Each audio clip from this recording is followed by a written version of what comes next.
देवावेतं नमस्ते जस धमे सया मनो।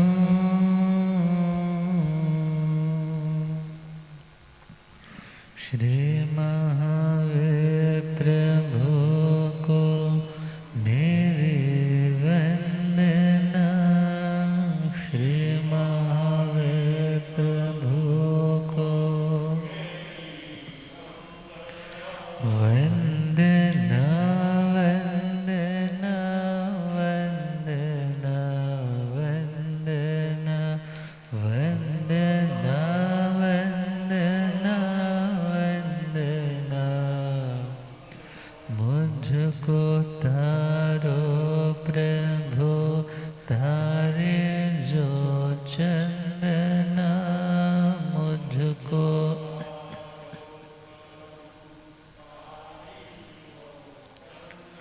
वंदना वंदना वंदना वंदना वंदना वंदना वंदना। मेरी नैया पड़ी बीच मझधार के। मेरी नैया पड़ी बीच कौन अपना यहाँ बीच संसार के। कौन अपना यहाँ बीच। तुम हो तारन तिरन आया तेरे शरण। तुम हो तारन तिरन आया तेरे चरणों में दाता है अभिवंदना। तेरे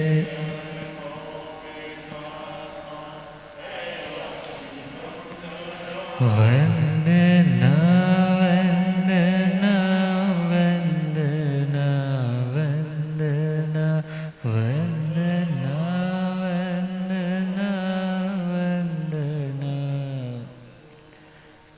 अनंत अनंत शांति के निकेतन शासनपति श्रमण भगवान महावीर स्वामी के पावन चरणारविंदों में हार्दिक भावना वंदन नमन। मेरे अंधेरे जीवन को रोशनी प्रदान करने वाले परम उपकारी आगम ज्ञान के भंडार आगम ज्ञाता आगम पुरुष जो शास्त्ररतन हिमाचल के श्री उपाध्याय भगवंत श्रद्धेय गुरुदेव श्री जितेंद्र मुनि जी महाराज साहब के पावन चरण कमलों में हार्दिक भावना वंदन नमन। पाठ पर विराजमान तपस्वी रतन श्री प्रभु मुनि जी महाराज साहब के चरणों में वंदन। धर्म सभा में उपस्थित धर्मानुरागियों, सुशीलवती माताओं एवं बहनों, असीम पुण्य दे से भाग्य दे से आप सबको संतों का समागम और वीतरागवाणी श्रवण करने का शुभ अवसर प्राप्त हो रहा। श्रीमद् उत्तराध्ययन सूत्र 29वां अध्याय सम्यक्त पराक्रम सुनाना प्रारंभ किया है। ज्ञान संपन्नता, दर्शन संपन्नता, चारित्र संपन्नता, इस त्रिपुटी पे चिंतन रतन त्रय पे चिंतन चल रहा है। तो कल तक हम दर्शन संपन्नता इस टॉपिक पे चिंतन कर रहे थे। दर्शन का दुनिया की सामान्य भाषा में अर्थ करे तो आस्तिकता। जो व्यक्ति आस्तिक है वह व्यक्ति सम्यक दृष्टि है। मगर आस्तिक का मतलब जो अस्तित्व को स्वीकार करे।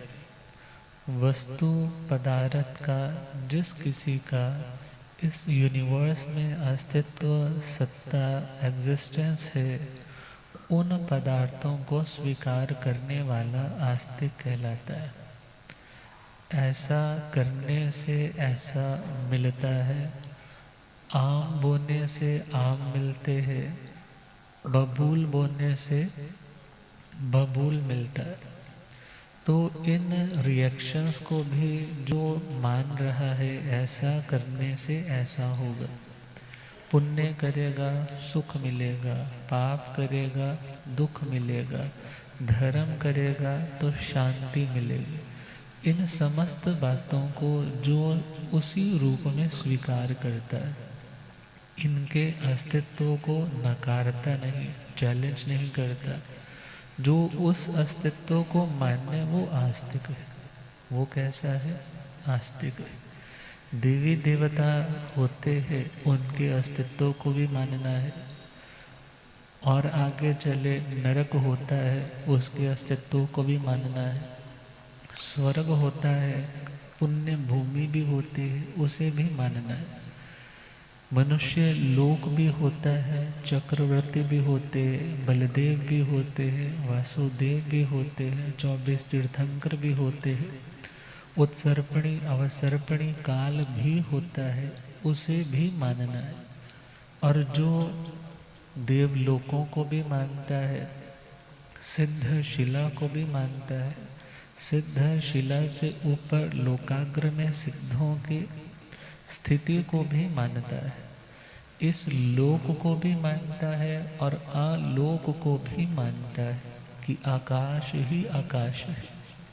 जो समस्त सत्तावान पदार्थों को मानता है, उनके अस्तित्व को स्वीकार करता है, एक्सेप्ट करता है, उसी को यहाँ आस्तिक कहा गया। बल्कि आस्तिक शब्द की जो परिभाषा है वो वैदिक दर्शन वालों ने कुछ उसको मैनिपुलेट कर दिया और वहाँ पर लिख दिया आस्तिको वेद प्रशंसक, नास्तिको वेद निंदक। जो वेद की किसी एक बात को भी डिनाई करे, उसकी निंदा करे, उसको न माने, वो नास्तिक। और जो वेद को प्रमाण माने, वो व्यक्ति आस्तिक। मगर वास्तविकता देखी जाए, वैदिक दर्शन में कई स्थानों पर जहाँ यज्ञ बलि इत्यादि की बात आती है, स्मृतियों की बात आती, वहाँ पर तो इवन सीधा खुला बोल दिया यज्ञार्था पशवा सृष्टा, यज्ञ के लिए ही पशु बने हैं। अर्थात जब इस तरह की बातें आई तो जिन लोगों के हृदय में दया का भाव है, हर प्राणी की वेदना को समझने का भाव है, जो क्षेत्रज्ञ है, ऐसी आत्माओं ने कहा कि ये बात ठीक नहीं है, हम इसको मानते नहीं। तो कुछ कॉन्सेप्ट्स ऐसे हैं जहाँ बहुत सारे कॉन्सेप्ट्स बहुत अच्छे हैं, मगर यदि कुछ थोड़ी बहुत भी कोई प्रॉब्लम है तो उसको मानने से जब इनकार कर दिया तो लाइन क्या बन गई? जो वेद की निंदा, उसकी मान्यता ना दे, वो नास्तिक है। और उसी कारण बौद्ध दर्शन को, जैन दर्शन को, चार्वाक दर्शन को, इन सभी फिलोसोफर्स को उस नास्तिक की कैटेगरी में डाल दिया गया। मगर यदि थोड़ा समझ के साथ चला जाए, व्याकरण के दृष्टिकोण से चला जाए, तो व्याकरण में आता है जो व्यक्ति अस्तित्व को मानता है किसी पदार्थ के, वो आस्तिक है। जो अस्तित्व को नकार देता है कि मैं इसकी सत्ता नहीं मानता, तो वो व्यक्ति कैसा है? नास्तिक है। तो जो भाव पदार्थ है, जो एग्जिस्ट कर रहे हैं, उनकी एग्जिस्टेंस को मानने वाला आस्तिक, और उनके अस्तित्व होने के बावजूद उसको डिनाई करने वाला व्यक्ति कौन है? नास्तिक। तो भगवान ने अपने केवल ज्ञान के आलोक में जिन पदार्थों का साक्षात्कार किया, जिनको देखा, जाना, अब भगवान के अनुरूप यदि हम अपनी दृष्टि बनाते हैं, क्योंकि अभी हमें तो केवल ज्ञान हुआ नहीं, अब केवल ज्ञान नहीं हुआ तो जिन्हें केवल ज्ञान हुआ है उनकी बातों को प्रमाणिक मान करके जो व्यक्ति कहता है कि तमेव सच्चम निसंगम जम जिणेहि पवैया, वो समस्त बातें बिना किसी शंका के, बिना किसी डाउट के एक्सेप्टेबल है, अपना लेनी चाहिए। जिन बातों का प्रवचन, व्याख्यान, कथन किन्होंने किया है? राग देश के विजेता उन अरिहंत केवली तीर्थंकर आत्माओं ने किया है। और जो व्यक्ति उस दृष्टि से युक्त है, उस मान्यता से युक्त है, उसे कहा वह दर्शन गुण से संपन्न है। किससे संपन्न है? दर्शन गुण से संपन्न है। मगर जब कभी व्यक्ति के हृदय में सच को मानने की भावना तो है, मगर कुछ बातें उसे रोक देती है, जो रुकावट डालती है, उसी का नाम मिथ्यात्व है। उसी का नाम क्या है? मिथ्यात्व।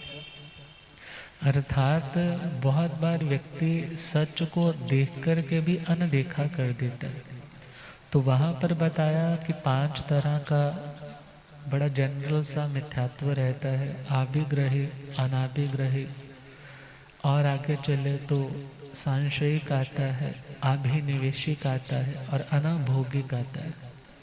अभिग्रहिक मिथ्यात्व में क्या करता है व्यक्ति? अपनी किसी मान्यता को पकड़ लेता है और उसके ऊपर वो व्यक्ति इतना हठी हो जाता है, आग्रह करने लग जाता है, इतना ज़्यादा अड़ जाता है कि नहीं, जो मैं मानता हूँ वही ठीक है, बाकी कुछ भी ठीक नहीं। तो ऐसे व्यक्ति को क्या बोला? जो आग्रही है, हठाग्रही है, ऐसा व्यक्ति आभिग्रहिक मिथ्यात्व से, मीन्स वो व्यक्ति हर एंगल से, हर डायमेंशन से वस्तु स्थिति को जांचने परखने के लिए तैयार नहीं है। तो ऐसे व्यक्ति को क्या बोला? वो आभिग्रहिक मिथ्यात्व से युक्त है, मीन्स अभी वो सम्यक दर्शन से युक्त नहीं है। और दूसरा पॉइंट है अनाभिग्रहिक। अनाभिग्रहिक का मतलब जो किसी बात पे अटकता भी नहीं है, झगड़ा भी नहीं करता है, मगर वो कहता है सारा ठीक है, सही भी सही है, गलत भी सही है। मतलब यदि हिंसा है तो वो भी ठीक है, यदि अहिंसा है तो वो भी ठीक है, सब कुछ ठीक है, सभी से ही कल्याण हो जाएगा।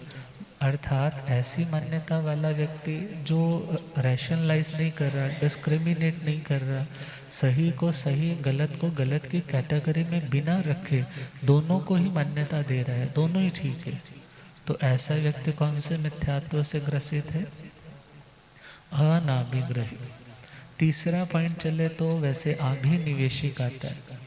अभिनिवेश देखा जाए तो जो व्यक्ति बस उस बात को इतना ज़्यादा पकड़ करके बैठा है, 4 लोगों की डिस्कशन में वो हार भी चुका है। उस शास्त्रार्थ में सपोज वो ये सिद्ध हो चुका है कि तुम जो मानते हो कि वो करेक्ट नहीं है, वो ठीक नहीं है, मगर फिर भी वो मेरी मान्यता है, वो मेरे बाप दादों की मान्यता है, मैं उसको कैसे छोड़ दूँ? तो जो इस मान्यता वाला व्यक्ति है, तो वो कौन से मिथ्यात्व से ग्रसित है? अभिनिवेशिक मिथ्यात्व। कहते हैं एक बार एक जार ना झगड़ा करके आया, घरवाली को आके बोला जी वहाँ पर बात चल रही थी, तो मैंने बोला 2 और 2 5 होते। कितने होते? 2 और 2 5 होते। बोली जी सारी दुनिया जानती है 2 और 2 कितने होते हैं? 4 होते। कहने लगा वो मैं मानूंगा तब ना, जब मैंने मानना ही नहीं है, जब मैंने कह ही दिया 2 और 2 5 होते हैं। तो जो इस मेंटालिटी के लोग हैं वो अभिनिवेशिक मिथ्यात्व ही, मीन्स वो प्रूव हो चुका है कि तुम जो कह रहे हो वो गलत है, मगर वो फिर भी अपने आप को बस मैं ठीक हूँ और बाकी सारे गलत हैं। मीन्स ऐसा व्यक्ति सच्चाई को स्पेस नहीं देता, उसको समझने के लिए तैयार नहीं होता। तो भगवान कहते हैं ऐसा व्यक्ति अभिनिवेशिक मिथ्यात्व से ग्रसित। अगला है संशयिक। संशयिक का मतलब है जो संशय की स्थिति में, सम का मतलब होता है सेम, सम उपसर्ग का मतलब क्या है? सेम। और शय का मतलब होता है शयन करना। जब व्यक्ति लाइन बोलते हैं ना, 2 नाव में सवार होना, अब दो नाव में सवार होने का मतलब भी देखा जाए संशय करना। मीन्स वो व्यक्ति पूरी तरह से अंदर से उसको तसल्ली नहीं है कि ये ठीक है या ये ठीक है, इसलिए वो दोनों को फॉलो करता है। और इस कंडीशन में वो तत्व को पूरी तरह से जान नहीं पाता, तो संशय की स्थिति में जो अपनी मान्यताएं बना करके बैठा है वो उसका संशयिक मिथ्यात्व है। और पांचवा है अनाभौगिक। मगर संशयिक में थोड़ा और क्लियर कर दें, बहुत सी चीज़ें ऐसी हैं जिनके बारे में हमारे पास वो साधन नहीं, वो डिवाइस नहीं, वो इंस्ट्रूमेंट्स नहीं कि हम वो चीज़ प्रूव करके दिखा दें। और जितने भी कस्टम्स हैं, जितने भी संप्रदाय हैं, कुछ मान्यताएं सभी की अपनी अपनी है। और ऐसे स्थिति में यदि कोई व्यक्ति यह कहे कि वो ठीक है या वो ठीक है, तो वहाँ सिंपल सा आंसर है कि तुम जो समझ रहे हो, जो गुरु परंपरा से, आगम परंपरा से तुम्हें समझ में आया है, और उसे जब मान करके तुम वहाँ पर बड़ी भावना से उसको पालन कर रहे हो, और सपोज कोई चीज़ नहीं समझ में आई तो उस पर डाउट नहीं किया, बल्कि क्या बोला, तत्वम केवली गम्यम, जो भगवान कहेंगे वो अंतिम सत्य होगा। मगर आज भगवान तो है नहीं मेरे सामने कि मैं उनसे जाकर के पूछ लूँ और मेरी बात को वो कह दे कि ये ठीक है या वो ठीक है। मगर मैं डाउटफुल होकर के धर्म नहीं करूँगा, बल्कि हाँ, जहाँ पर मुझे लग रहा है कि ये करेक्ट है, मेरे गुरु भगवान ने कह दिया ये ठीक है, तो मैं उस बात को सही रूप में मान करके चलूँगा। यदि कुछ गलत भी होगा तो मैं उसको भगवान पे छोड़ता हूँ कि जब भगवान के पास जा कर के पूछूँगा फिर अंतिम सत्य का ज्ञान तो मुझे वहीं जा कर के होगा। और पांचवा मिथ्यात्व है अनाभौगिक मिथ्यात्व। अनाभोगिक का मतलब जिस कंडीशन में व्यक्ति के पास वो अवेयरनेस नहीं है कि वो कुछ डिस्क्रिमिनेट कर सके, कोई जांच परख सके, अर्थात उस मदहोशी बेहोशी की दशा में। जैसे हम देखें, चार इंद्रिय तक तो एकांत मिथ्या दृष्टि ही है, क्योंकि उनके पास तो मन भी नहीं है। अब जब मन ही नहीं है तो चिंतन मनन कैसे करेंगे, और चिंतन और मनन के अभाव में वो किसी परिणाम, नतीजे, रिजल्ट तक पहुंचने में भी असमर्थ है। तो जो इस तरह सूक्ष्म रूप से मिथ्यात्व लग रहा है अनाभौगिक दशा में, जिसके बारे में हम भी अवेयर नहीं है, हम भी कॉन्शियस नहीं है, तो उस मिथ्यात्व का नाम है अनाभौगिक मिथ्यात्व। और भगवान कह रहे हैं जो दर्शन गुण से संपन्न होता है वो भव भ्रमण का जो कारण है, ऐसे मिछत छेदन करे, ऐसे मिथ्यात्व का छेदन कर देता है, काट देता है। और जिस अखंड क्षायिक सम्यक्त्व को प्राप्त करता है, फिर उसकी दीप शिखा, उसकी वो लौ कभी खंडित नहीं होती, कभी मंद नहीं होती, कभी बुझती नहीं है। मीन्स उस व्यक्ति की मान्यता टोटली वीतराग दर्शन के अनुरूप बन जाती है। और भगवान कह रहे हैं अणुत्तरेण नाण दंसनेण अप्पाणम संजोयमाणे सम्मं भावे माणे विहरे।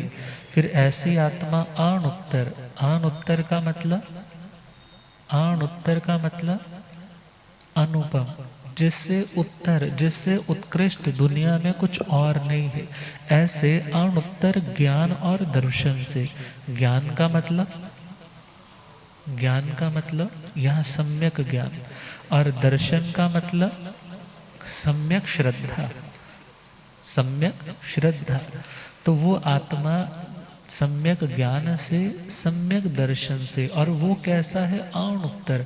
अब अणुत्तर का मतलब क्या होगा, जो बहुत ऊपर के लेवल का है। अब बहुत ऊपर के लेवल वाला कौन सा होगा कि वो केवल ज्ञान से और शायक सम्यक्त्व से अपनी आत्मा को संजोय माने, उससे जोड़ता हुआ सम्मं भावे माने विहरे, सम्यक रूप से उन भावों से खुद को भावित करता हुआ। मीन्स जो निश्चय स्वरूप है, जिसमें केवल ज्ञान है, शायक सम्यक्त्व है, उन भावों से अपनी आत्मा को भावित करता है। मीन्स आत्मा इज इक्वल टू कपड़ा, और वो भाव इज इक्वल टू वो कलर्ड वाला पानी, जिसमें बार बार डिप करना है उस चद्दर को। बार बार डिप करने का मतलब है भावना देना। क्या देना? पुराना टाइम था तो पुराने टाइम में आज की तरह डिओड्रेंट्स या इस तरह के फ्रेग्रेंस वाले सामान ज़्यादा नहीं थे। उस टाइम वो लोग क्या करते थे, कपड़ों को फ्रेग्रेंट बनाना है तो धूप अगरबत्ती ऐसी चीज़ें जलाई है तो कपड़ों को बार बार उनमें भावित करते थे, जैसे आजकल फ़ोटो के आगे यूं यूं करते हैं ना लोग।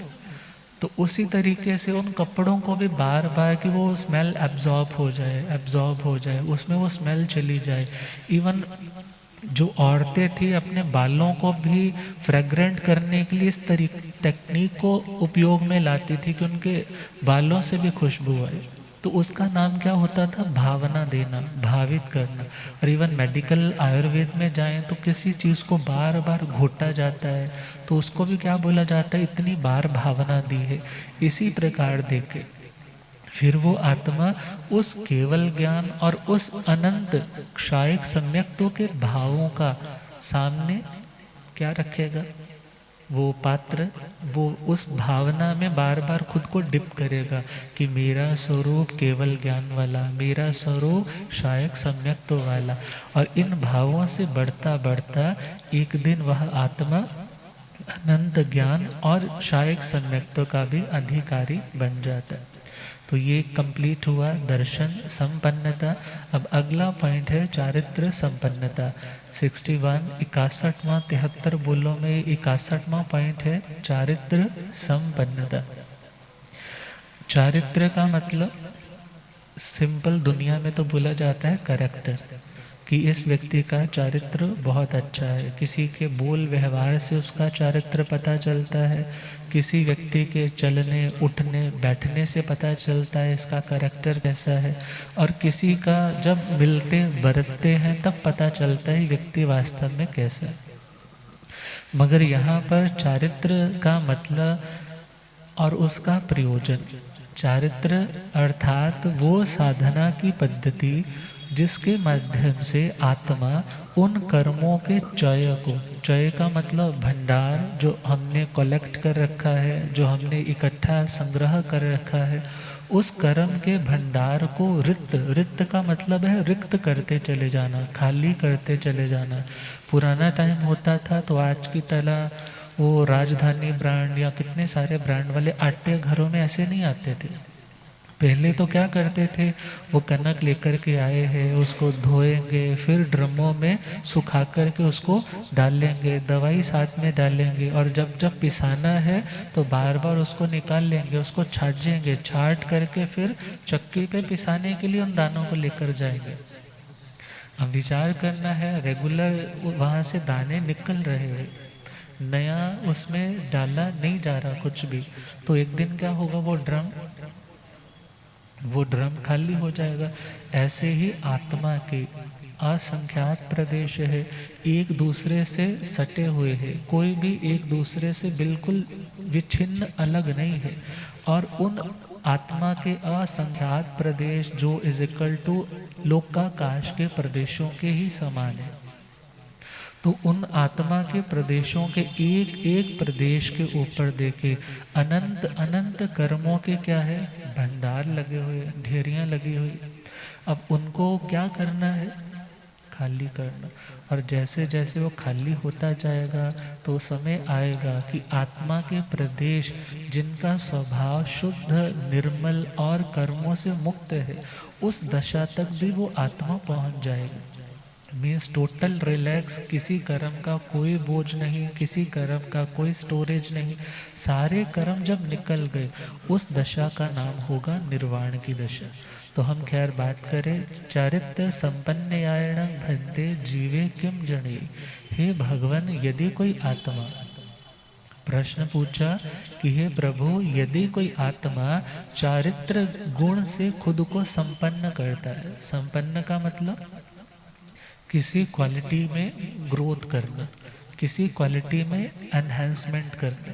तो जो व्यक्ति चारित्र के गुण में अपनी आत्मा को आगे बढ़ा रहा है, मीन्स जिस व्यक्ति का इतना पोटेंशियल, इतना पराक्रम, इतनी शक्ति का जो यूटिलाइजेशन है, प्रयोग है, किस में हो रहा है, उन कार्मिक अकाउंट को खाली करने में, तो उस आत्मा को क्या मिलेगा?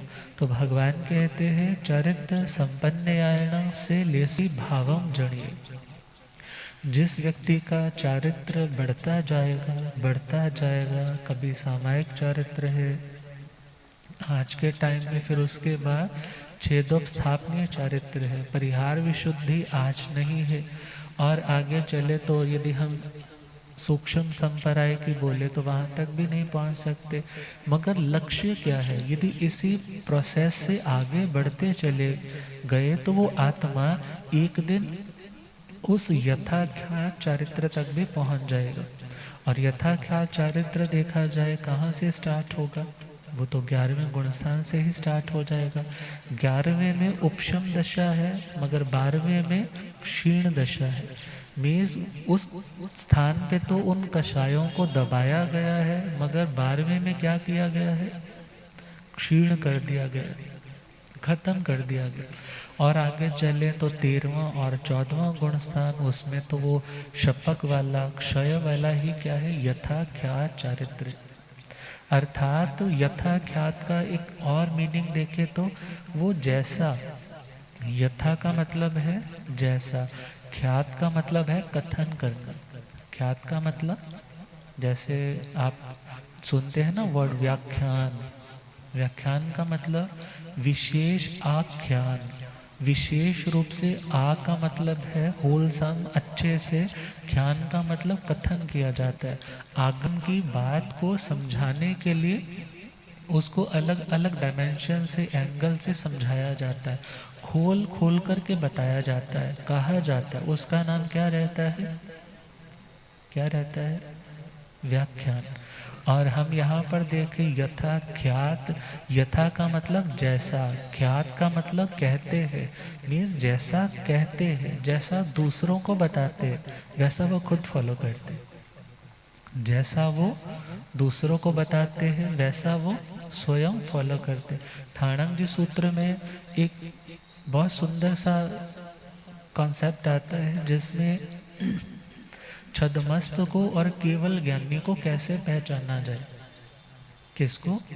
बहुत से लोग पूछ लेते हैं महाराज पता कैसे लगता है इसको केवल ज्ञान हो गया? कौन ये डिक्लेयर करता है कि ही इज केवल ज्ञानी और अभी टिल ही इज छद्मस्त? तो वहाँ पर प्रभु ने जो कॉन्सेप्ट्स में क्लियर किया है, वहाँ एक पॉइंट ये भी आता है, जो स्वयं वो बोलता है, सुनाता है, और जिंदगी में उसके हूबहू वैसा ही होता है, वो केवल ज्ञानी होता है। वो कौन होता है? और जो लोगों को तो जो सुनाता है वो पूरा नहीं पालता, वो पूरा उसकी जिंदगी में नहीं होता। अर्थात कभी वो उस लेवल तक पहुंचने की कोशिश करता है, कभी नीचे आ जाता है, कभी ऊपर जाने की कोशिश करता है, कभी नीचे आ जाता है। मीन्स जो पूरी तरह से परफेक्ट नहीं होता। मीन्स जो आपको सुनाया जा रहा है, तो और तुम यदि उनकी ज़िंदगी के अंदर झांकने की कोशिश करो तो शायद वो हर क्वालिटी तुम्हें वहाँ नहीं मिले। और जिसके अंदर ये चीज़ ना मिले वो छद्मस्त, और जिसके अंदर ये सारी क्वालिटीज मिल जाए वो कौन है? सिंपल मिल गया ना आंसर। आज जितनी वेरिएशंस क्यों आती है, किसी का संयम वैसा, किसी का संयम वैसा, किसी का संयम वैसा। Means they all are in छद्मस्त कैटेगरी। किस कैटेगरी में है? केवल ज्ञानी कोई भी नहीं है, मगर हाँ उनके लेवल्स में अंतर होगा। किसी का ग्राफ 60%, किसी का 70%, किसी का 75%, किसी का 80%, किसी का 90%, कोई फिर नीचे भी आ जाता है, फिर ऊपर चला जाता है। मीन्स जिसमें इस तरह की वेरिएशंस, फ्लक्चुएशंस होती है, उतार चढ़ाव आता है, उसको तो बोला छद्मस्त। और जो दूसरों को सुनाएगा, जो दूसरों को बताएगा, और उसकी जिंदगी में भी सब कुछ वैसा ही नजर आने लग जाए, वो केवल ज्ञान। वो कौन है? केवल ज्ञान। और भगवान कहते हैं जब चारित्र की आराधना की जाती है, और वो आराधना उस आत्मा को उस परफेक्शन तक लेकर के जाती है कि उसके अंदर यथाख्या चारित्र प्रकट हो जाए। कौन सा चारित्र? मीन्स वो केवल ज्ञानियों वाला चरित्र, कि यदि जो कुछ वो कहेगा वैसा उसको जिंदगी में जिएगा भी, उसमें किसी तरह की आपको द्विरूपता, बहुरूपता दिखाई नहीं देगी। और भगवान कहते हैं इस माध्यम से जो आगे बढ़ता जाएगा तो उसकी आत्मा में शैलेशी भावम जणवी, शैलेशी भाव पैदा होगा। शैलेशी का मतलब शिला, शैल, ईश, 3 वर्ड को समझो। शिला किसको बोलते हैं? शिला, शिलान्यास, कितना कॉमन वर्ड है। शिलान्यास पत्थर को रखना, वो नींव को रखना। अब एक है शिला, शिला इस पत्थर। अब शिला से बना शैल, शैल का मतलब कोई चट्टान, कोई पहाड़। और शैलेश जो पहाड़ है, उन पहाड़ों में भी जो ईश प्रधान है, सबसे बड़ा है, सबसे स्ट्रांग है, तो उसे क्या बोला? शैलेश। क्या बोला? शील, शिला, शील वाला वर्ड हम दोबारा देखेंगे। पहले वर्ड है शिला, शिला, शैल, और शैल से शैलेश। और शैलेश का मतलब क्या हुआ? मेरू पर्वत। कौन सा पर्वत? मेरू पर्वत। बोलते हैं कितने भी झंझावात आए, कितने भी तूफान आए, कितने भी थंडर स्टॉर्म्स आए, मगर वो टस से मस। और आप लोग जिन्होंने वो स्टोरी सुनी है तो उस स्टोरी में सुनते हैं ना, अंगद के पाँव की तरह। अंगद का पाँव एक बार यदि टिक गया तो फिर वहाँ उसको कोई भी उठाने वाला। अब यहाँ पर तो उपमा कौन सी है? शैलेशी। शैलेशी का मतलब जो पर्वतों का राजा है, पर्वतों में प्रधान है, और उसका नाम क्या है? मेरू पर्वत। जैसे मेरू पर्वत अकंप है, निष्कंप है, अडोल है, अविचल है, देखा जाए तो अनविवरिंग है, बिल्कुल भी मूव नहीं करता है, तो उसके समान जब आत्मा के भाव स्थिर हो जाते हैं, मन, वचन, काया, ये तीनों योग, उनके कारण जो स्पंदन, जो वाइब्रेशंस आत्मा में हो रही थी, अब वो सारी के सारी क्या हो जाती है? ठहर जाती, रुक जाती। कोई डिस्टर्बेंस नहीं, there is no commotion, there is no turmoil, कुछ भी ऐसा उथल पुथल नहीं है। क्योंकि कुछ मन से चिंतन करना हो तो भी आत्मा स्थिर होती है, कुछ बोलना है तो भी अस्थिरता आती है, शरीर से कुछ करना है तो भी शरीर में अस्थिरता आती है। और वो शरीर की अस्थिरता आत्म प्रदेशों में अस्थिरता लाती। मगर जब चारित्र की साधना की जाती है तो वो कर्म, वो संस्कार, वो जब झड़ते चले जाते हैं तो वो स्थिति आती है जब आत्मा पूरी तरह से उस मेरू पर्वत की तरह स्थिर हो जाती। क्या हो जाती है? स्थिर हो जाती। और इसी को अलेशी अवस्था भी बोलते हैं। अलेशी का मतलब तो क्या है वैसे? लेश्यातीत हो जाना, जहाँ पे ना कृष्ण लेश्या है, ना नील लेश्या है, ना कापोत लेश्या है, ना तेजो, ना पदम, ना शुक्ल, अर्थात जो लेश्यातीत हो जाते हैं, उस अवस्था का नाम क्या है? अलेशी अवस्था। और हम देखें, शैलेशी शब्द हमने सुना है अभी अभी, तो शील शब्द से भी शैलेशी बन जाता है। अर्थात जिनका शील, और शील में भी जो सबसे ईश के समान, ईश इस प्रधान, जो सबसे ज्यादा प्रधान है। प्रधान का मतलब विशिष्ट है, जो सबसे ज्यादा विशिष्ट है, प्रधान है, ऐसा जो शील है। अब शील 5 तरह के हैं ना, चरित्र कितनी तरह के हैं? 5 तरह के। सामयिक चरित्र, छेदोपस्थापनीय चरित्र, परिहार विशुद्धि चरित्र, सूक्ष्म संपराय चरित्र और यथा ख्यात चरित्र। तो इन सभी में सबसे प्रधान चरित्र कौन सा? यथा ख्यात चरित्र। मीन्स उस आत्मा के अंदर फिर वो यथा ख्यात चरित्र प्रकट हो जाता है। तो शैलेशी का एक मतलब क्या आया? उसके योग पूरी तरह से निस्पंद हो जाते हैं, मतलब उनके स्पंदन टोटली बंद हो जाते हैं। और दूसरा मीनिंग आया वो यथा क्या चारित्र में पहुंच जाते हैं। और आगे चले तो शैल ऋषि, मीन्स वो ऋषि शैल के समान अपनी साधना में स्थिर हो जाता है। जैसे पहाड़ स्थिर रहते हैं, इसी भांति वो साधक कोई भी आ जाए, कोई भी परिचय आए, अनुकूल आए प्रतिकूल आए, उनके अंदर किसी भी तरह का डावाडोलपना नहीं होता। वो जरा सा भी अंदर से या बाहर से कोई हलन चलन नहीं करते। गज सुकुमार जी के सिर पे अंगारे रखे, वो हिले ही नहीं। और आगे चले, भगवान महावीर स्वामी के पांव पे आग जला करके खीर बनाई गई, मगर भगवान क्या रहे, चाहते तो पैर उठा के उसको बुझा देते या कुछ और कर देते, मगर वो क्या रहे, वो एक ही दिन में इतने कैपेबल नहीं बन गए। उन्होंने क्या की, जन्मों जन्मों की चारित्र की साधना की, एक एक रुपया साधना का जुड़ता गया, तो फिर जाकर के इतनी समता आई कि मैं देह नहीं हूं, मैं आत्मा हूं।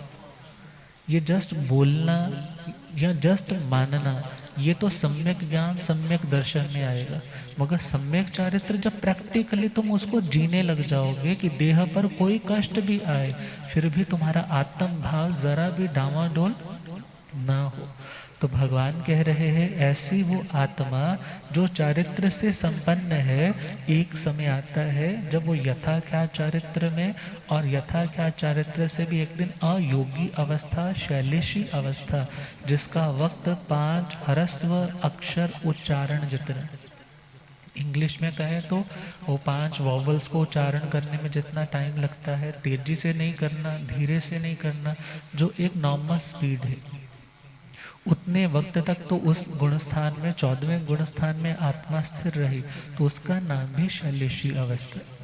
और आगे चले, भगवान फरमा रहे हैं शैल्य सिंह पड़ी वन्ने य अणगारे चत्तारी केवली कम अंसे खवई। जो आत्मा शैलेशी अवस्था तक पहुंचा, अभी तक उसने 4 कर्म ही तो क्षय किए हैं ना, घाती कर्म, ज्ञानावरणीय, दर्शनावरणीय, मोहनीय और अंतराय। मगर जैसे ही वो शैलेशी अवस्था में आया है तो 4 अघाती, अघाती मतलब जो आत्म गुणों का किसी भी तरह से घात नुकसान नहीं करते, तो वो कौन से है, आयु, वेदनीय, नाम और गोत्र। उन शेष बचे हुए केवली कम मन से, मतलब केवल ज्ञान को प्राप्त हो चुकी है आत्मा, मगर फिर भी वो कर्म के अंश जो साथ में है, गुरुदेव पर हो रब मेरा सतगुरु बन के आया,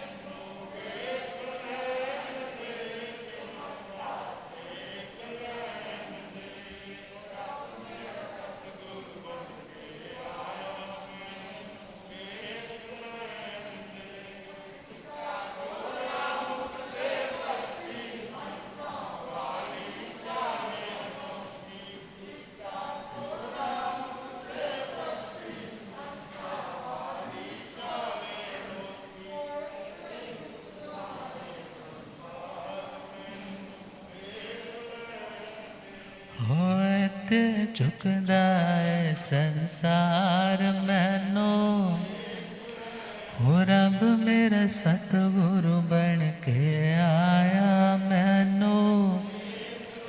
भूलियागम ज्ञाता आगम पुरर्जन शास्त्र तन हिमाचल के श्री उपाध्याय भगवंत श्रद्धे गुरुदेव श्री जितेंद्र मुनि जी।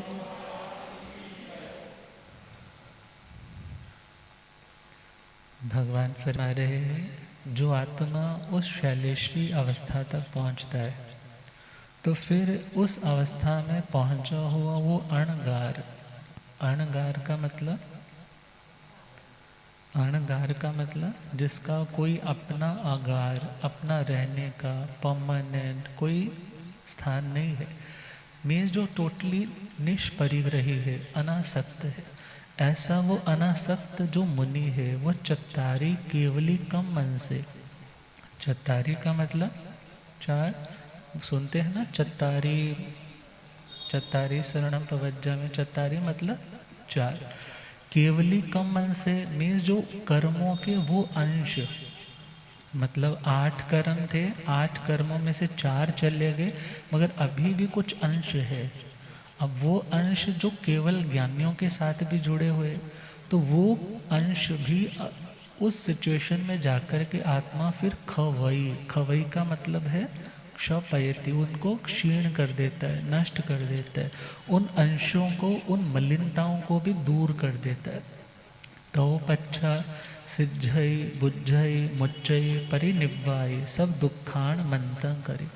और उसके बाद जैसे ही वो कर्म क्षीण किए हैं अघाती जो 4 शेष थे, तदनंतर पच्छा का मतलब पश्चात, बाद में सिद्धई सिद्ध होता है, बुद्धई बुद्ध होता है, मुच्चई मुक्त होता है और परिनिर्वाण को प्राप्त करता है और सभी दुखों का अंत करता है। सिद्धि मतलब सिद्ध हो गया, परफेक्ट सोल हो गई, अब उसके अंदर कोई इम्प्योरिटी नहीं है, वो अपने आप में अब कंप्लीट सोल है। और बुद्धि मतलब वो अब सर्वज्ञ है, सब कुछ जानने देखने के कारण वो संपूर्ण बोध से युक्त है।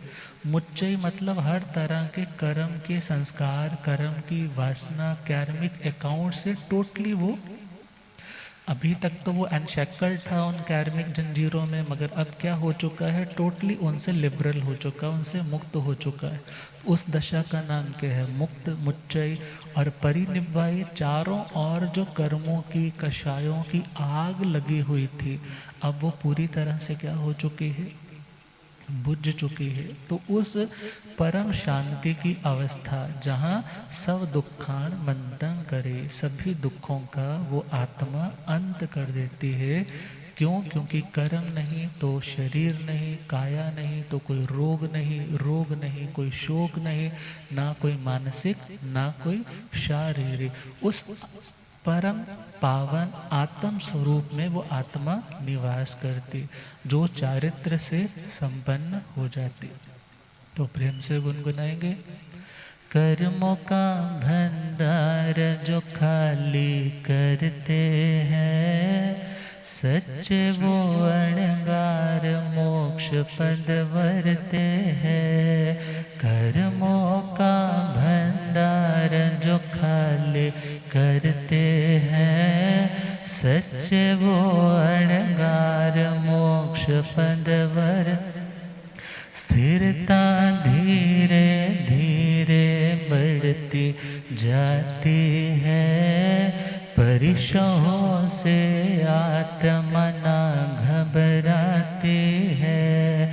स्थिरता धीरे धीरे बढ़ती,